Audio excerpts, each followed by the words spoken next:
ఇప్పుడు డ్రాగన్ ఫ్రూట్ను ఎలా కట్ చేయాలో చూద్దాం.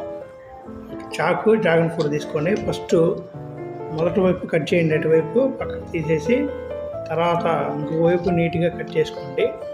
తర్వాత నిలువుగా మధ్యకి నీట్గా ఇలా కట్ చేసుకుంటే ఇదిగో ఇలా ఓపెన్ అయిపోతుంది అనమాట. తర్వాత దీని తొక్కని నీట్గా సైడ్ నుంచి తీసి నీట్గా పక్కన పెట్టేస్తే అలా వచ్చేస్తుంది అనమాట. ఇంకొక డ్రాగన్ ఫ్రూట్ చెప్పుందిగా అది కూడా తీసుకొని అది సైడ్ నుంచి నీట్గా ఒక పక్క నుంచి అలా పట్టుకొని అలా తీసేస్తే పైన ఉన్న తొక్క అనేది వచ్చేస్తుంది, నీట్గా వచ్చేస్తుంది. మీకు ఇబ్బంది ఏమి ఉండదు, ఫ్రీగా ఉంటుంది. ఆ తర్వాత చాకు తీసుకొని నీట్గా చిన్న చిన్న ముక్కలుగా నీట్గా కట్ చేసుకోవాలి. ఎందుకంటే మనం తినడానికి అనుకూలంగా ఉండాలి కదా. అలా కట్ చేసుకొని మంచిగా ముక్కలు చేసుకొని చూడండి ఎలా ఉన్నాయి, ఎర్రగా ఎంత బాగుంది.